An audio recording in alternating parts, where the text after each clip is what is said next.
So bits of this I'm just going to read because our one-to-one wrote this for us for today. So Nikki, Amelia's one-to-one, she's looked after Amelia since she started in reception. And she did have a child with additional needs, so she lost her child, so she then wanted to go into looking after children with additional needs. So Nikki said that she knows and understands how difficult and demanding caring for a child with a medical condition can be. And what we found the best for Amelia was consistency. So we never swapped one-to-one, we kept the same one-to-one. She still has Nikki now at school. So she just speaks about how crucial it was for a starting point in Amelia's journey at school that we worked together to get the correct care protocol. Nikki attended a HI conference which she found really useful. She had specialist training from the nurse for Amelia's PEG, but what we find a struggle, especially with the transition from primary school now to senior school, we're in that transition now of Amelia's year 5, so we already started in January for her EHCP transition to senior school. It's making sure that they understand that this isn't a condition that somebody can go into a school and teach, because every child with HI is completely different, so it's making sure that they take on board that this child, they take it seriously, it's complex. So there is a copy of Amelia's care plan on here somewhere. Can I jump in really quickly here? Just in terms of care plans, one of the things to be aware of is every child's care plan will be different, and every schools will do it slightly differently. So you might find, for example, as part of the transition, this will be now used as the framework for the high school documentation and how they document, because again, there's different things that high schools have to consider to primary schools in terms of sheer volume of students, moving from classroom to classroom. So there will be things that will be incorporated onto a high school one that aren't on a primary school one. The most important thing with any of these is that they're reviewed regularly and they're regularly updated. So you should ideally be having meetings. And in a minute, I think the one-to-one talks about having she sets timers on her phone for regular checks and everything. But it's worth you setting a calendar on your phone of, we need to check her EHCP plan, and I'd say every 8 to 10 weeks you want to flag it and just contact the school. Where are we up to with this? Does it need a review? Can we come in? We've had this appointment since last time. We need to feed this in. And that regular dialogue between yourselves and the school will be really important. And it's just being aware that, like, I think this is so comprehensive, but right away I can see from a secondary school teacher point of view, there are things like, if I think most secondary schools, the site's vast, you've got huge movement between corridors, you've got the compression in the corridors often. So one of the things that you might find in an EHCP plan, especially if your child's PEG fed or something, is they get to leave less than 5 minutes early to do that move to the next lesson, where they're not going to be in a crush in the corridor or anything like that. So it's making sure those things are considered carefully, and that's where you've just got to make sure you look at that and you take that.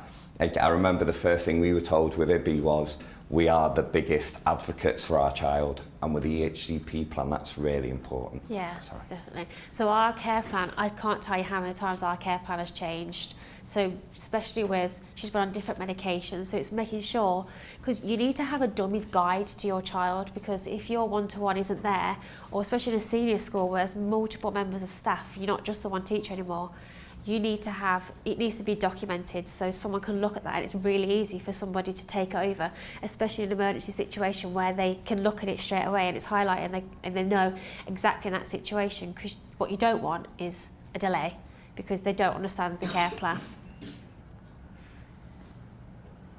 And we have to make sure that everybody's seeing this, but I think it's probably changed probably 10 times a year. It's every month that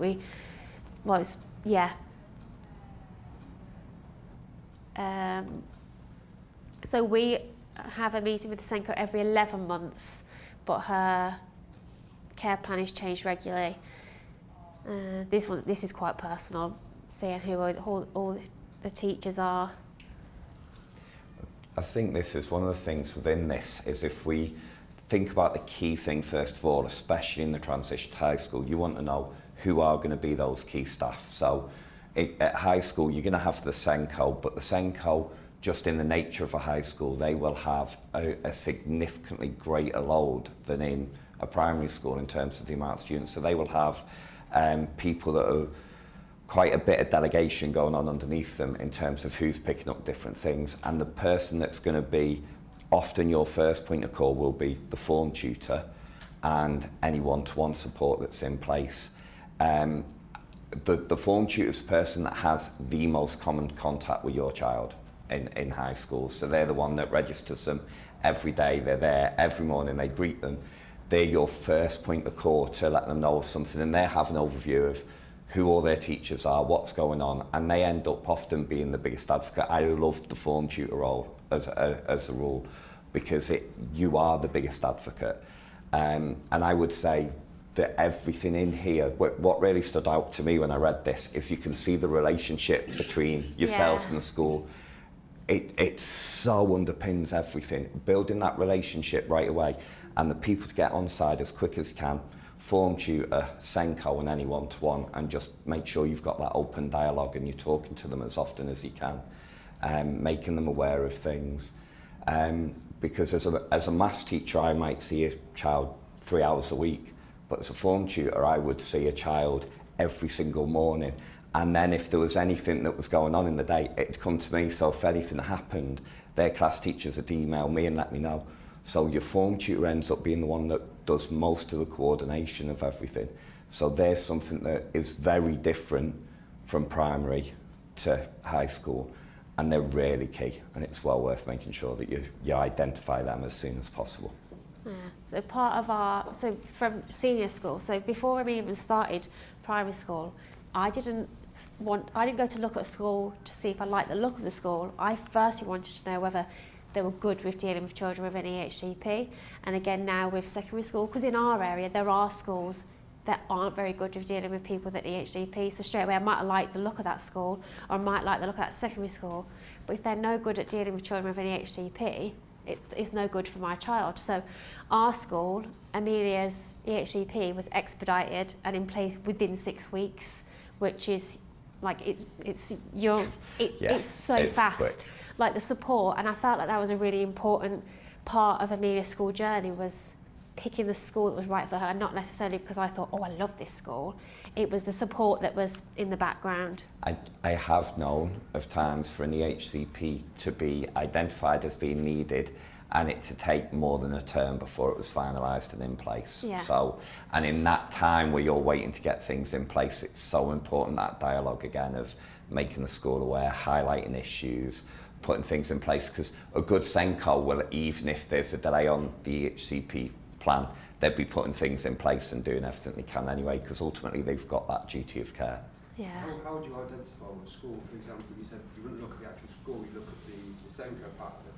What would you do prior to them joining that school to see that? I spoke to parents, so parents that are already ahead of me, that because there's always support groups on Facebook. So and we're a military family, so there's those pages as well where it was asking parents that have children with EHCPs.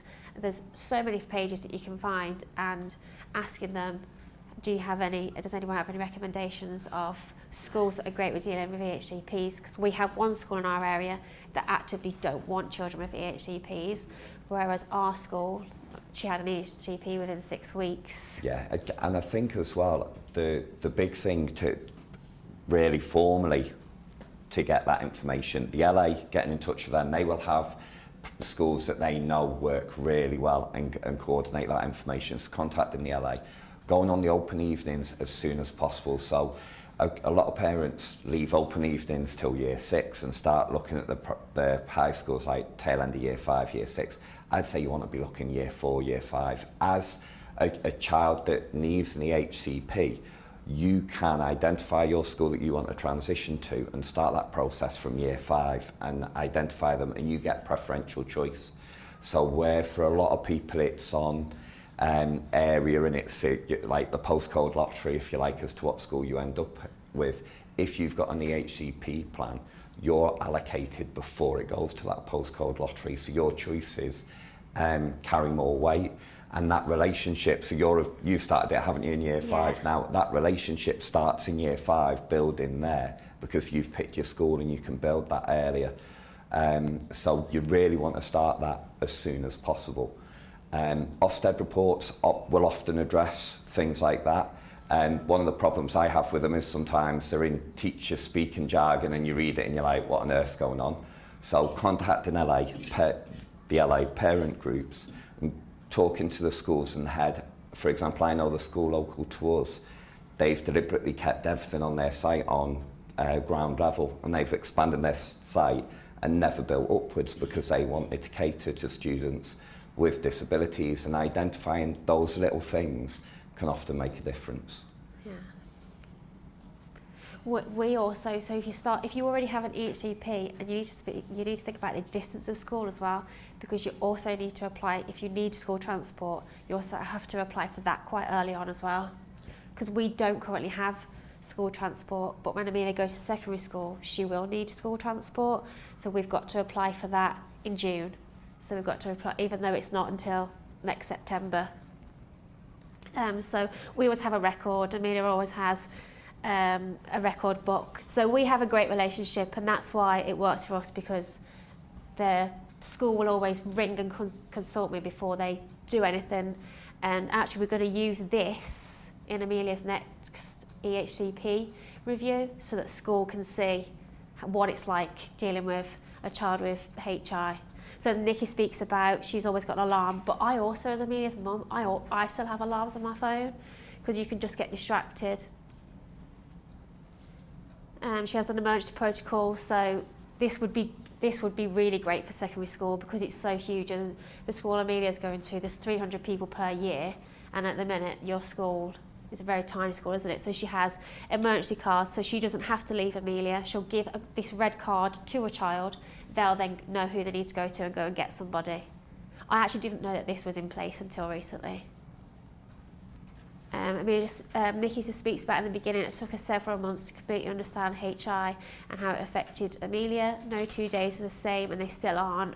So Amelia can start the week not needing a single bolus. She can end the week needing to be on a continuous feed. So it's the school staff knowing that it's no good judging her on a good day because she can have many bad days. Nikki's one-to-one, actually, the change for Amelia was the Dexcom. So Amelia, for the first 4 years of school, she was only manual blood sugar checks.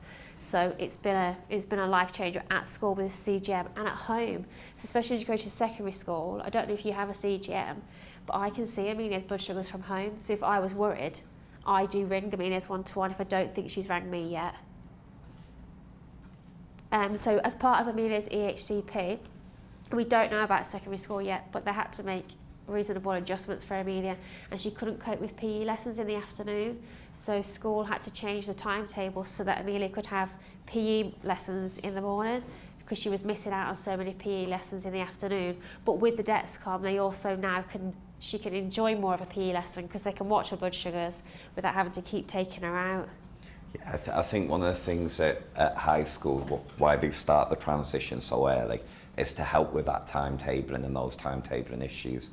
If they're aware that that's something that needs to be looked at. So your average school at high school will have finished their timetable for next year already. They have it lined up and have the slots allocated already. So that's why they want, in these kind of situations, that information as soon as possible so they can plan it and put it in accordingly.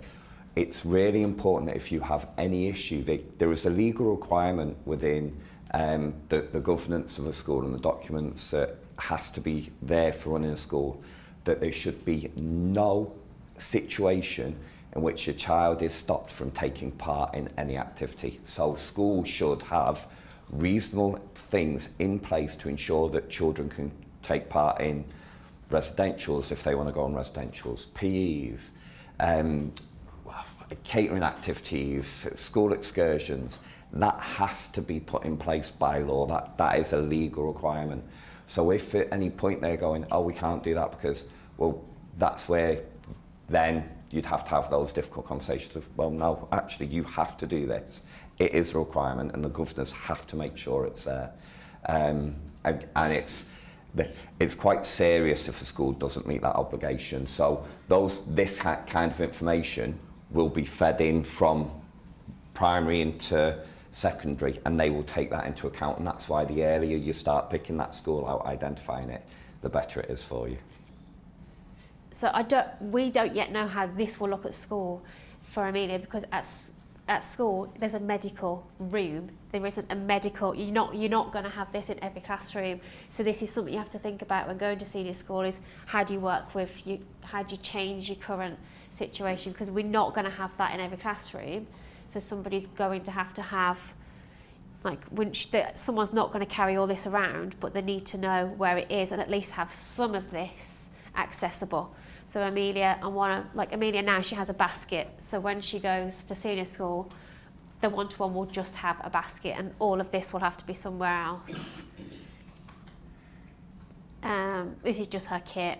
So we use this now so that it's more accessible, because it didn't used to be this. It was the black pouch that you've got. So now it's all like this, so that she's getting ready for the transition to senior school, so she has more of her kit ready. This is just you with your bags. I think we addressed this before, didn't we, about the liaison and communication.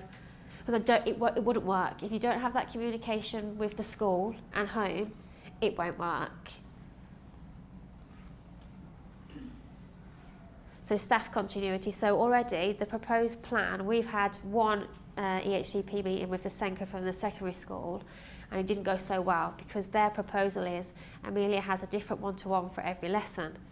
And now I know, as Amelia's mum, that moving around the school already, she's going to have more hypos than she does now, because of the change. She doesn't like change, the stress.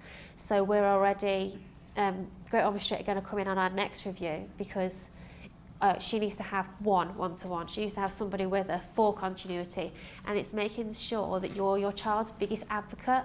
So don't be afraid to say to them, that's not going to work for my child, that isn't going to work, and stress to them.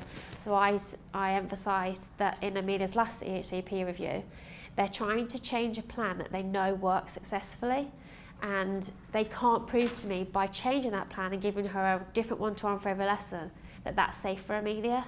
One of the things that can happen often is that I have known of situations where there's had to be conversations had where the original plan was a child with an EHCP plan would be supported by the teaching support assistant in the room.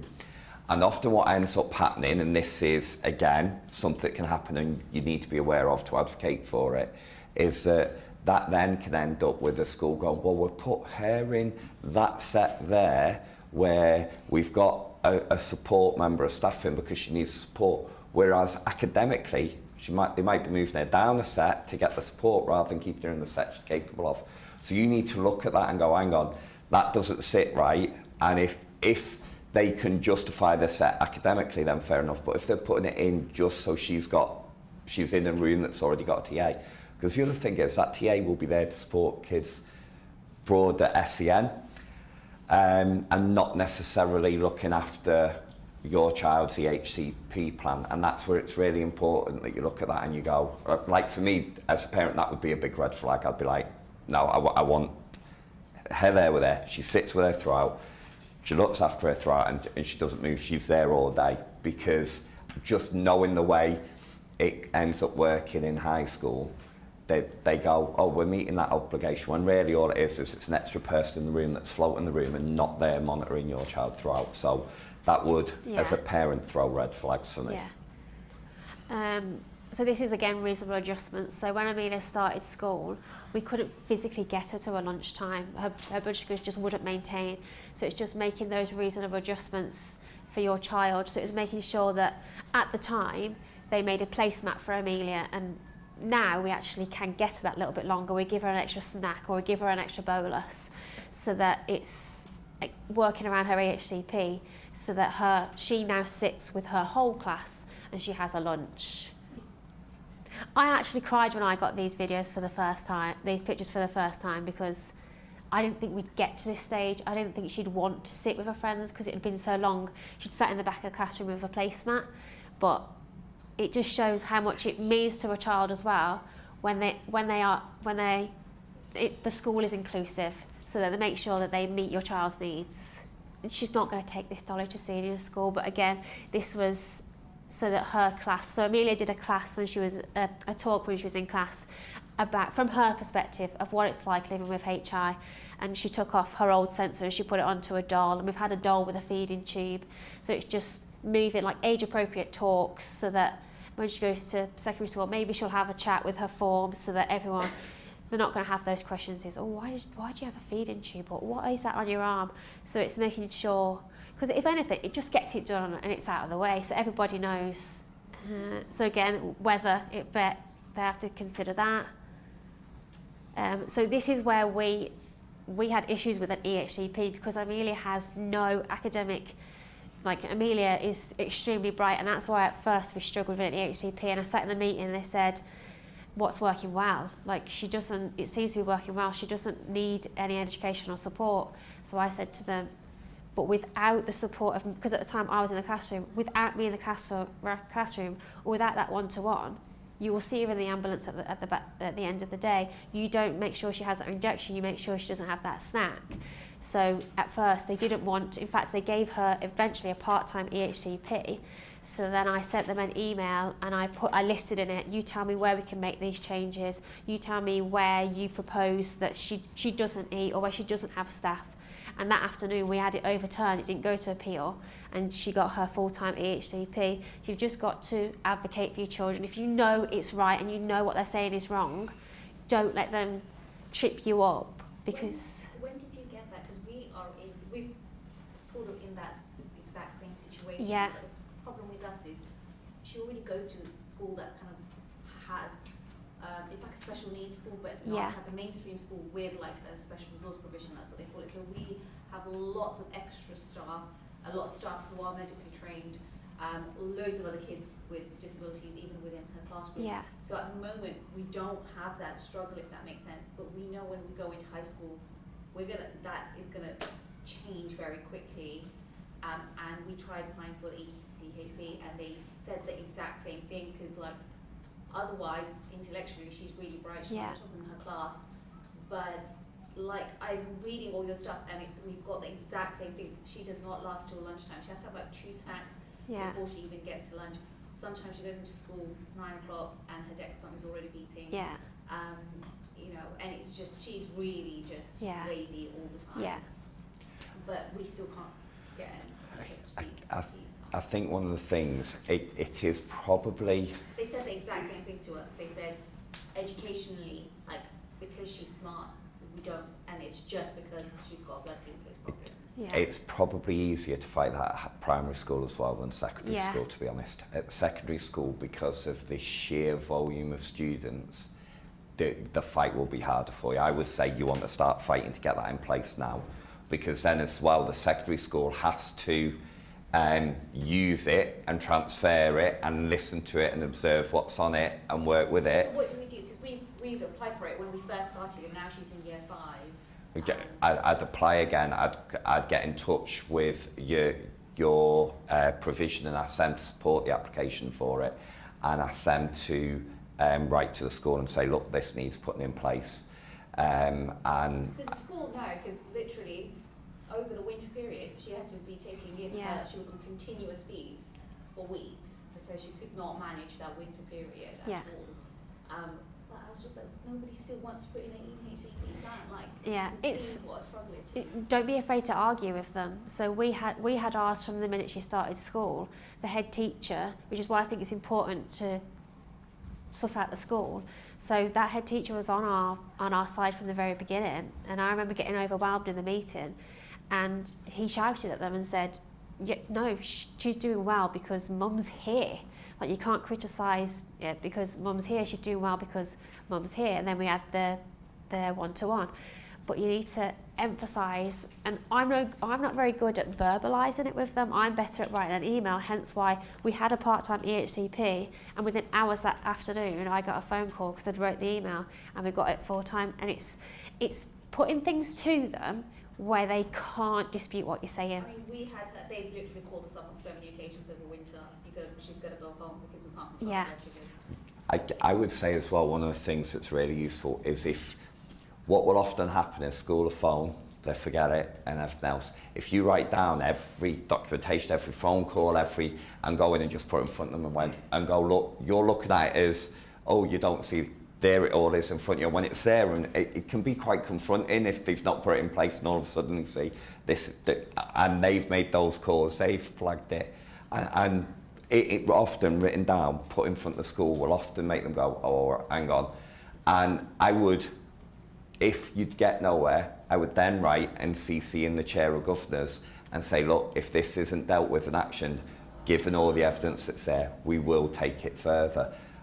You'll often find that you don't need to go any further than that because they'll be like, right, okay. But sometimes, unfortunately, that relationship's so key, but sometimes as well, as part of being an advocate, you're going to have to play really firm. Kind of gullible, and I just believe that, oh, you're going to take care of her? Okay, you've said you're going to take care of her, I would say make sure, one of the things that's really important is it's not just, like... Not that they're really great at taking care of her. Yeah. My problem is getting her from primary school into high school. But one of the things longer term, just so you know how things shape up. So I've left the classroom now. I did 20 years in the classroom as assistant head teacher. I now tutor and do consultancy. And one of the things that has caused issues for some students that I've been tutoring this year is that they weren't aware that if they don't get their provision in place from like year 10, year 9, and they've not got a track record of the support, when you come to apply for exam concessions, so let's say you've got a child that needs to have food in their exam, or they might have a low blood sugar, in which case they need to have their...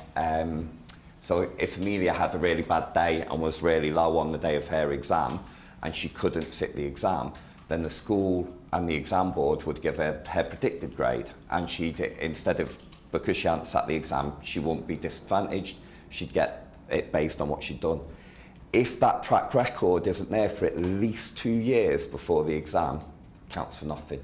So if you've not got the HCP plan in place and you've not got everything there, and you're trying to, so we had students that we've been working with and everything this year, and because we've been working with them this year, we've been like, we know this. We can't get that at all. You can get certain things in place, but you've got to have the track record that they've needed, the intervention, they've needed the extra sugars, they've needed... She's written in her notebook, I'm feeling hypo, I can't carry on. Like to her teacher, where she's written like a little note, and then she's just... It needs to be documented by school, and this is where you've got to make sure school do things like document, we've had to give extra time in lessons, we have to make concessions like give longer to finish classwork, we've got to do things like allow her to have a snack in the middle of the day if she's feeling low, and those kind of things. Because if you've not got that record keeping that school have had to put that in place for her, the exam board could just go, no, it's not something that is a continuous issue. So you've got to be making sure that all that paperwork, and that's where noting everything and saying to school, look, you need to be actioning it. It's so important, and it's easier to start at primary school than it is at high school. But it can have a big impact because so let's say for SATs, for example, Amelia can't sit her SAT exams on the day, then because they're aware of everything, then they can say, well, Amelia would be this, and she'd get a teacher-assessed grade. Getting a teacher-assessed grade, SATs aren't as robust as GCSE in that sense, but getting a teacher-assessed grade in the normal situation, without any of that evidence, they just go, no, you're not doing it, certainly at GCSE. So it's something you want to make sure you've got in place, got the paper trail in place, got the support that's needed, the extra time that's needed if needed, the fact that the sugars can mean that they can't stay in, sitting at an exam table for a prolonged period. the more documentation you can get, and starting it now makes that process much easier. Yeah, I can't emphasise this enough actually, because we were in a situation where our eldest was diagnosed type 1 diabetic right before her GCSEs, and the only changes that they made for Ellie was if she was low in an exam, she could have one half an hour period, and she could be low for a long period, and there was a couple of exams that her grades were definitely affected by her blood sugars in that exam. We couldn't appeal it. There was nothing we could do about it. We tried, but there was, like for Amelia now, we know that that's in place. And even now, when she does practice assessments, they'll stop it. But for Ellie, because we'd not had that, and she was newly diagnosed, she got one half an hour period. And we could see from grades that that impacted like the stress, like she had the anxiety. She Yeah. had this swimming assessment the whole time she was hypo. yeah, And we would just literally, like, every time she was in and out of the pool, we would try to put some food in her mouth to try and get her to come up again. But it just Yeah. wasn't, the anxiety, the stress was just, it couldn't Yeah. be there. So I can't emphasise that enough, because Amelia would have a different outcome. Like she'd have, like they wouldn't go back and look at Ellie's assessment grades. Ellie was getting 8s and 9s. She still got fantastic grades. She got a 7, but she was capable of a 9. Yeah. Okay. And it is you need to pretty much have things in place by the start of year 10. Yeah. Year 10. We're in year 5. Yeah. Well, but start the battle now. Believe me, Yeah. start now. Literally Yeah. the end of year 5 now. So obviously we're thinking, clearly we're starting too late. But we'll be thinking, okay, before we go into year 6, we need to start thinking about high school, and this is what made us come here, because we're just like, okay, we want to know what it's like to go from a primary school to a high Yeah. school, and obviously it's a lot more complicated then. Yeah. This isn't really relevant. It's more the inclusivity of school. We all do this, encouraging independence, but I think sometimes they encourage it a bit too soon. So Claire spoke to me yesterday because she doesn't think it's appropriate that Amelia should be doing her injections, but she's being forced into a scenario where they're saying she's 10 years old, she should be independent. So it's just take a step back. Like, don't let them force you into a situation. Don't let them force you into a situation that isn't appropriate. So again, they try to help her monitor her Dexcom, but monitoring Amelia's Dexcom is a full-time job. If Amelia watched her Dexcom, she wouldn't get her work done, which is why it's so important when she goes to senior school that she has this continuity of care and she has this same one-to-one, so they know her, because Amelia's asymptomatic too. So there are no symptoms, and if there is, she actually, when she's hyper, it looks like she's drunk. So it's like when she's really hyper, Like that as well. She gets a bit like starts laughing a little and I bit just too think much. she's giddy and she's being But silly. then sometimes she's just completely just like, oh, Yeah. I'm 2.5. Oh, I had no idea. Yeah. Yeah.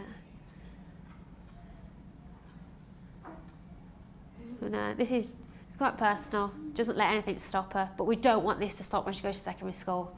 We want her to still have this. So this was from Amelia Senko.